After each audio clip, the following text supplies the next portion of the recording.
Hola, ¿cómo están amigos? Les saluda Fernando García. Pues aquí estamos en nuestro segundo podcast.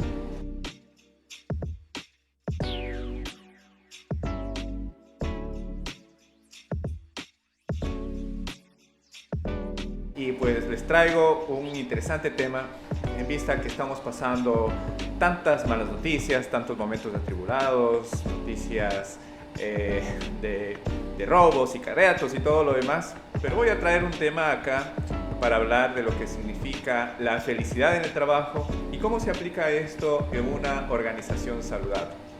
Entonces, espero que esta temática les llegue a ustedes amigos porque realmente vamos a abrir un poquito la caja de Pandora en donde vamos a explicar de qué significa la felicidad del trabajo. No es que tampoco vamos a venir a las organizaciones laborales donde que todo es amargura, todo es tristeza, sino que tenemos que ponerle ese tinte un poquito de lo que significa la felicidad del trabajo y cómo se aplica esto en las organizaciones saludables. Entonces, vamos para allá. Como siempre, pues saluda a Fernando García, un poquito de mi historial. Soy psicólogo industrial, máster en prevención de riesgos laborales, también tengo una maestría en gestión de proyectos, una maestría en hipnosis clínica y pues también ayudo en lo que son temas de coaching, de desarrollo personal, directivo con la hipnoterapia. Ese es otro tema interesante que me gustaría presentarlos, pero vamos paso a paso. Vamos a hablar acerca de la felicidad del trabajo y cómo se aplica esto en los modelos de empresas saludables. Vamos ahí. La felicidad en el trabajo. Empecemos a decir qué es felicidad en el trabajo. Desde el punto de vista del diccionario, pues podemos decir que es un estado de grata satisfacción espiritual y física. Grata satisfacción espiritual y física, la felicidad, ¿verdad? Y otra definición que encontré en el diccionario es una persona, situación, objeto, conjunto de ellos que contribuyen a ser feliz.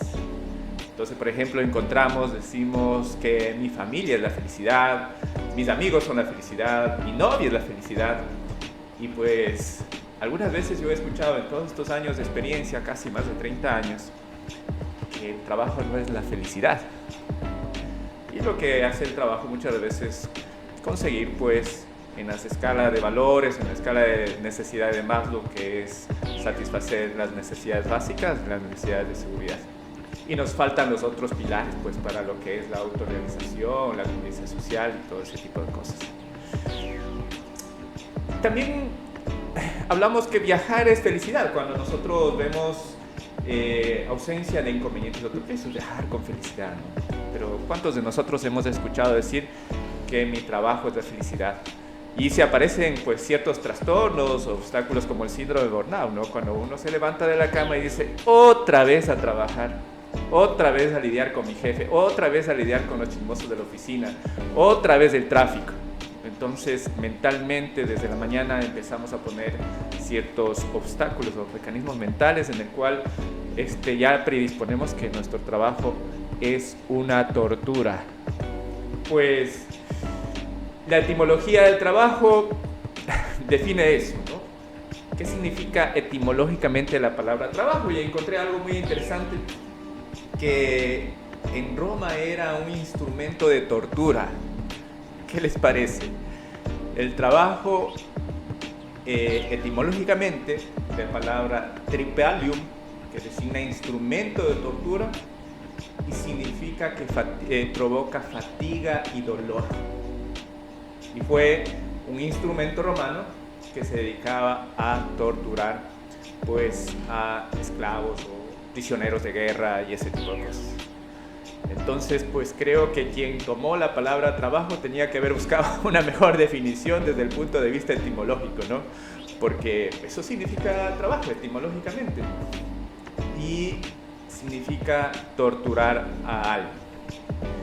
Entonces, cuando decimos la felicidad del trabajo está un poco en dicotomía, o sea, un poco diferente en lo que es la felicidad en el trabajo. Pero bueno, ya lo tenemos así.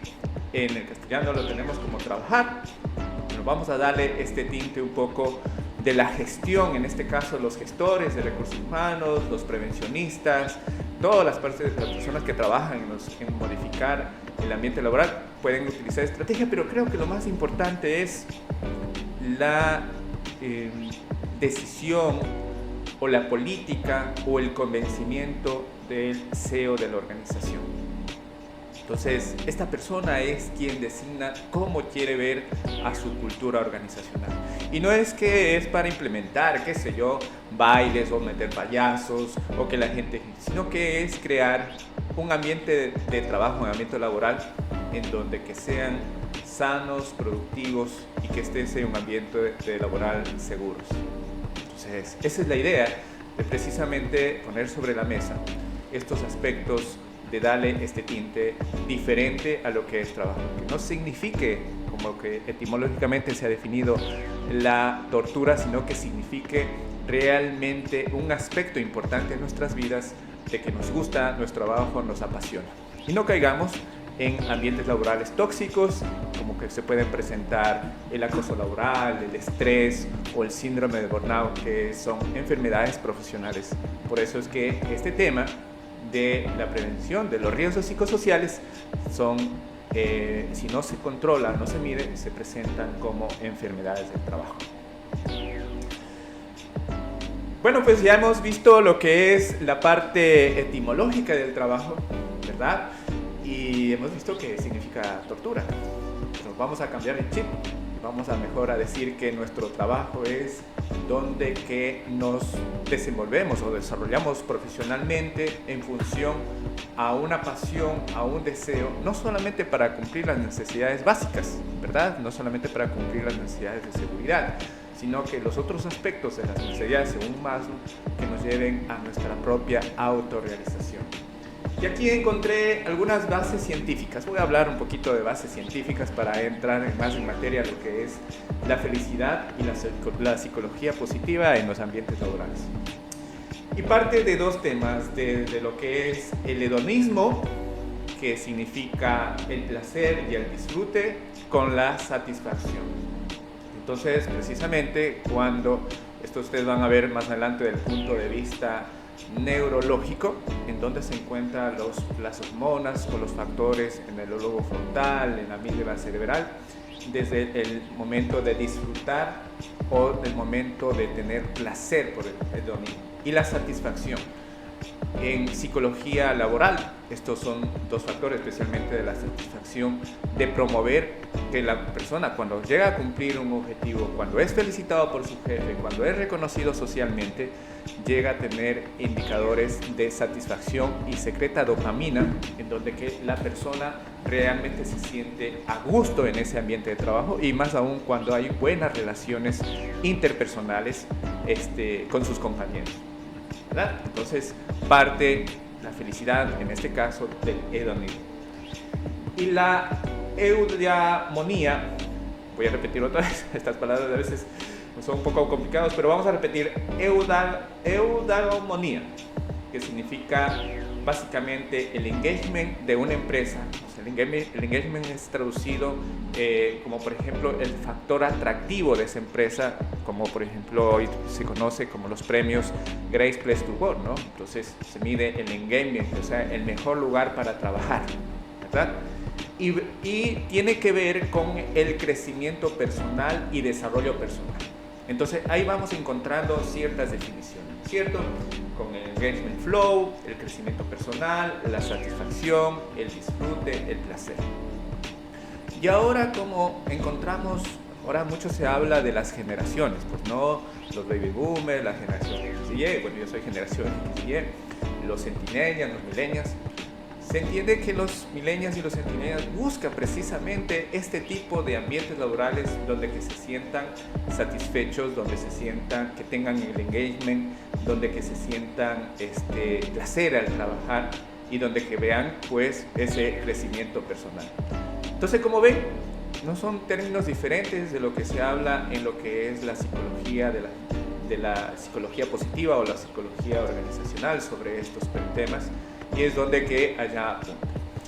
Pero también pueden haber CEOs, dirigentes, directivos que no estén convencidos con esto y puedes aplicar el mecanismo de la tortura, que puede ser que les haya funcionado por muchos tiempos, pero ya a nivel generacional están midiendo estos aspectos y evalúan antes de aplicar o en donde trabajar estos tipos de aspectos, ¿no es cierto?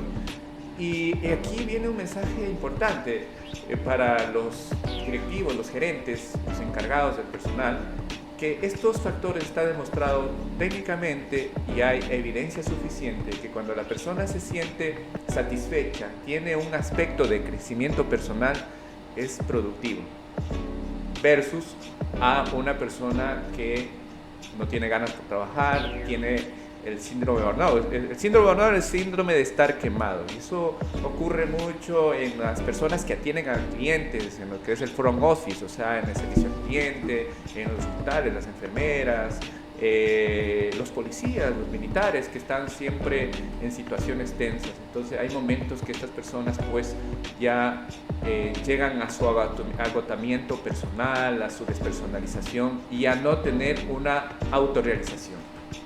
Entonces la felicidad del trabajo implica y dirige muy bien estos aspectos y lo toma desde esa manera, ¿verdad? Entonces yo creo que por eso es que me gusta mucho usar la palabra organizacional o laboral. Laburo es un poco más, digamos, acerca de una labor como tal. Bueno, entonces la felicidad del trabajo tiene que ver con la gestión de emociones. Y no sé si recuerdan esta película Intensamente, me encanta esta película, yo la he visto más de 5 veces. Y les cuento una cosa, que esta película, no estoy haciendo promoción a la película por si acaso, pero es muy interesante porque esta película fue hecha con bases científicas y de psicología, en donde que mencionaban los expertos que básicamente se encuentran resumidos los Big Five, conocidos los 5 grandes, o 5 emociones, 6 emociones, falta ahí el tema de la emoción de la sorpresa, sino que la sorpresa me imagino que no la pudieron dibujar y la dejaron en las 5 grandes emociones en esta película. Y lo grafica súper bien, donde que estamos viendo el tema de las emociones de la felicidad, el tema de la esperanza, pues una de las protagonistas de esta película. Después veíamos que también era importante la gestión de las emociones de la tristeza y tenía su finalidad, ¿no es cierto?, su dolor. Ahí está el tema del ego, un poquito de la vanidad, un poquito el tema del narcisismo.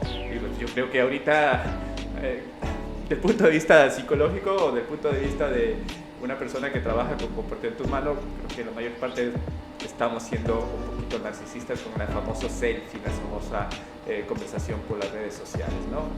Y tenemos el tema del miedo, el tema del no atreverse, ¿verdad? Que una de las emociones tal.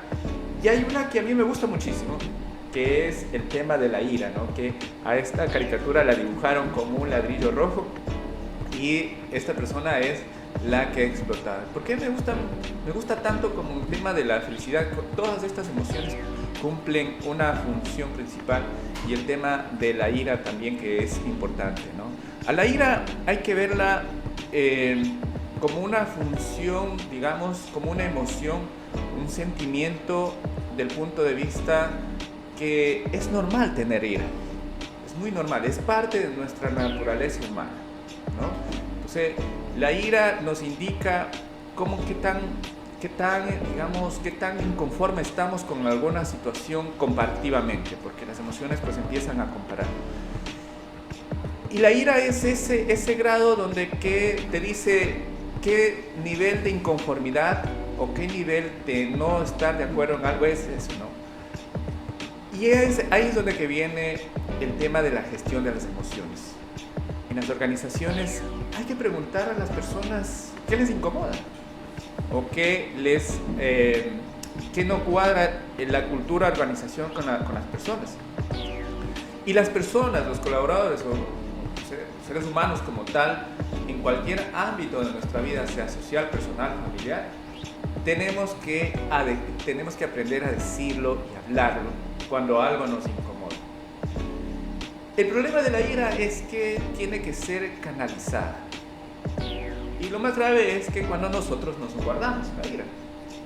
cuando funciona ahí una partecita esta del inconsciente que forma de forma reactiva, de forma abrupta. Entonces ahí lo expresamos cuando hay una ira guardada y empieza el flashback. Que me acordé que mi jefe me llamó la atención delante de los demás, que me acordé que me criticaron, que me acordé que me hicieron acoso laboral, que me acordé que no recibo la paga. O sea, todo ese tipo de cosas trae cierta inconformidad y a veces la ira es mal expresada y se mezcla con la histeria. Entonces la ira es importante reconocerla y es importante saber canalizar, conjunto con los otros temas de las emociones como tal. Entonces, ¿emociones positivas o solo bienestar? Hay una gran pregunta. Entonces vamos a leer un poquito que lo que nos dice acá. Las emociones positivas favorecen la atracción social, la empatía, las relaciones. Amplían el campo visual y el foco atencional. Generan pensamiento flexible y creativo. Favorecen la búsqueda de información, la curiosidad y la colaboración. Y generan más repertorios de conducta, generan juicio más positivo hacia los demás y hacia uno mismo, mejoran la salud cardiovascular y inmunológica. De hecho, hay una terapia que se dice de la risa, y eso pues se ha demostrado que al contrastar emociones negativas con pensamientos positivos y lo expresa por la risa, genera y ayuda al sistema inmunológico y al sistema cardiovascular. Ahí podemos discutir, traerlo a este podcast, esos estudios. Si ustedes me escriben por las redes, si les interesa este tema, por favor, pregunten, que vamos a estar muy activos en las redes sociales. También tenemos un canal de YouTube. Entonces, por favor, pregunten sobre estos temas que yo me comprometo a investigar y traerlos y hablar, ¿no es cierto? Bueno, continuando entonces, un poquito a hablar de lo que es bienestar, ¿no? Entonces, Reed en 1998 dijo que bienestar psicológico significa la autoaceptación, el autorreconocimiento, el crecimiento personal, el propósito vital, las relaciones positivas con otros, la autonomía y el control ambiental, o sea, la competencia. Entonces, ya estamos un poquito viendo modelos. Otro modelo que me resulta interesante es el modelo de felicidad según Ignacio Fernández en el 2015. Decía que dentro de la propuesta de valor debe haber la positividad, el sentido, las relaciones confiables, el desarrollo profesional y personal, el engagement y el logro del reconocimiento. Entonces, por un lado, alimenta lo que son los comportamientos éticos, que son la convicción, la coherencia, la credibilidad, y por otro lado, da lo que son los resultados en este pequeño esquema, que son resultados sostenibles y sustentables, como la rentabilidad, la calidad de servicio, la excelencia personal y el bienestar subjetivo. Entonces, estos son modelos y aplica perfectamente en cualquier tamaño de organización, porque decimos que la persona más importante de una empresa es el cliente. Sí, ¿verdad? El cliente es el que compra, el que hace que la empresa viva y sustente, pero tan importante también es el cliente interno. Entonces, si ese cliente interno, si esa persona que está atendiendo al cliente, especialmente el servicio al cliente, el que tiene el contacto, la relación con el cliente externo, está sin positividad, sin energía, no tiene buenas relaciones, lo coartan su trabajo, no tiene un desarrollo personal, entonces lógicamente que lo que él va a dar hacia su cliente externo es maltrato, mal servicio, es un número más. Entonces no hay ese sentido de engagement que nosotros queremos ver en las organizaciones. Y entonces ahí vienen pues las pérdidas, viene la pérdida de clientes, porque ahora el cliente valora muchísimo la calidad de servicio, y la calidad de servicio la da la persona del cliente interno. Entonces miren, ¿por qué es tan importante la felicidad, ¿no? O sea, no es, como dije, un tema del jajaja, del jijiji, no es un tema de ese tipo de cosas, sino que realmente crear una cultura organizacional donde que especialmente el colaborador se sienta valorado, sienta que pueda crecer, sienta que pueda tener buenas relaciones en sus pares, sienta que su jefe no es un jefe, sino un líder que le ayude a desarrollar su potencial. Y bueno, pues aquí están estas palancas de gestión, ¿no? Que nos dice que un liderazgo firme, cercano, una gestión participativa y pues, ¿por qué no? Una gerencia de la felicidad. Una gerencia de la felicidad. Nuevamente, déjenos sus comentarios para hablar más de este tema. Es un tema muy interesante, por eso que lo escogí en este primer podcast. Y ahí vamos a seguir hablando de empresas saludables, vamos a seguir hablando de modelos de certificación. Bueno, ahora vamos a entrar en dónde se encuentra la felicidad. Y es el producto de nuestro cerebro, ¿no? Y se encuentra precisamente en la parte prefrontal, en el lado izquierdo del córtex. Y ahí es donde que se ha demostrado neurológicamente, desde el punto de vista neurológico, dónde están los puntos de la felicidad. Está en el lóbulo frontal como tal. Investigaciones con las personas que hacen meditación, estas personas que dedican su vida por la meditación, pues han visto que cuando hacen este tipo de mindfulness, esta técnica de la respiración consciente, de manejar el tema de la ansiedad a través de la meditación, el yoga, tienen desarrollado muchísimo su lado prefrontal y desarrollado lo que se conoce la amígdala cerebral, donde se controlan las emociones. Y ahí hablamos precisamente de lo que significa la neuroplasticidad, ¿no? Y en estos pues secretan lo que son precisamente los neurotransmisores, la adrenalina, la noradrenalina, la dopamina, la serotonina, la acetilcolina y así, las endorfinas y todo lo demás, ¿cierto? Que también son temas muy interesantes. ¿Y de qué se alimenta el cerebro? Se alimenta precisamente, aquí vamos a quedar un ratito, acerca de lo que significa nuestra mente, ¿no? Un concepto, cómo está estructurada nuestra mente. Entonces, según una teoría, el 5% está estructurado de nuestra mente consciente. ¿Qué es nuestra mente consciente? Es donde nosotros percibimos, aprendemos, vemos, aprendemos a través de nuestros sentidos, elaboramos conceptos. Ahorita estamos hablando a un nivel consciente, ¿no es cierto? Y este nivel consciente forma patrones, forma conceptos que se dirigen a la mente más poderosa. Por eso que la hipnosis, cuando uno trabaja con la hipnosis y cuestiones, se trabaja realmente con la parte subconsciente, que significa el 95% de nuestra estructura cerebral. La otra que no está graficada acá es nuestra mente inconsciente, que también vamos a hablar más adelante. Nos vamos a concentrar en nuestra mente subconsciente. Y aquí están nuestras emociones, los traumas, las destrezas, los comportamientos, todos aquellos recuerdos. ¿Se acuerdan de la película Intensamente? Cómo lo estaban graficando en almacenes de memoria. Pues así más o menos graficado para que podamos todos entendernos. Bueno, continuando, entonces vemos los términos como neuroplasticidad, ¿no?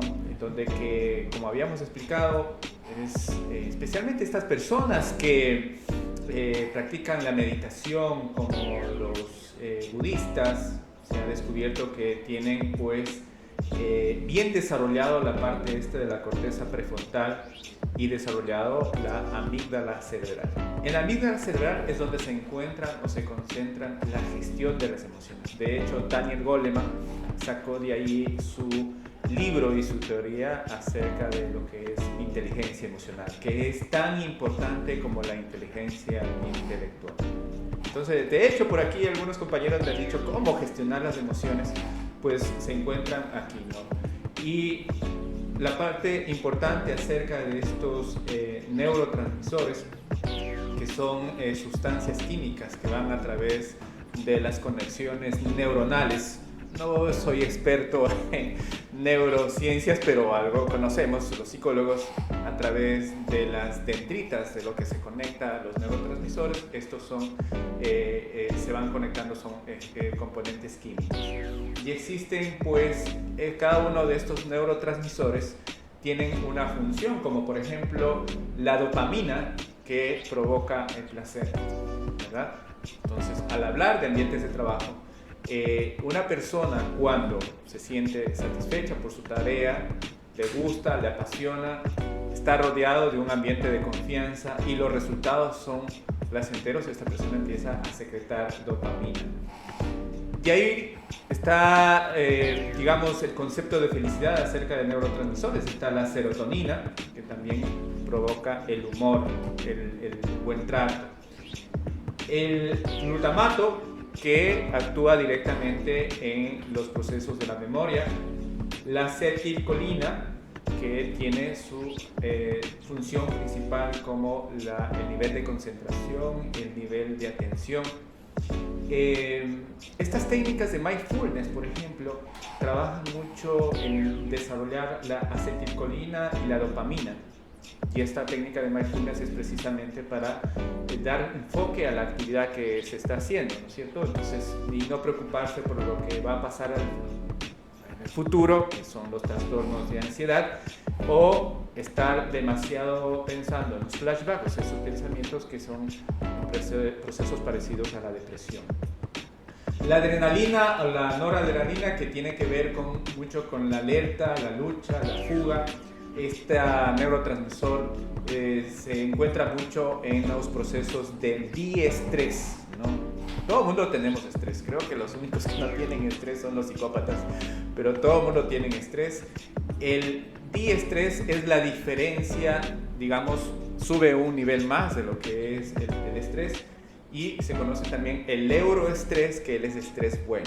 Por ejemplo, tienes euroestrés cuando vas a correr, cuando vas a hacer una actividad física, y ahí se mezcla nuevamente con el placer, con la dopamina. Entonces esto va activando los estados emocionales. La endorfina, que tiene que ver con la euforia, ¿verdad? La felicidad, la euforia, un premio, ver a un artista, ver que te sorprendan. Recuerden que también habíamos hablado de la emoción de la sorpresa también, pero este es como que activa todos los otros estados emocionales. La que se conoce la neurotransmisor como la GABA, que tiene que ver con la calma. Esto tiene que ver con procesos de meditación, procesos de relajamiento. Y la famosa oxitocina, que tiene que ver con los procesos del amor. Bien, hasta aquí hemos llegado a este primer podcast. Espérenos nuestro próximo podcast, que vamos a seguir hablando acerca de modelos. Vamos a seguir hablando acerca de la importancia de implementar la gestión de la felicidad en las organizaciones. Nuevamente recuerden, amigos, escríbanos aquí en nuestras redes sociales, pongan los temas que ustedes quieran hablar sobre ambientes de trabajo. También vamos a hablar sobre aspectos personales, por ejemplo, sobre la depresión, la ansiedad, y bueno, de una técnica que lo conozco y confío, pues es lo acerca de la hipnosis. Miren, entonces hay muchísima tela por cortar. Vamos también a invitar a expertos a hablar en este panel, en este podcast, pero el propósito de este podcast es que sea un instrumento de información, de ayuda, tanto en los ambientes organizacionales como el desarrollo personal y profesional. Los espero.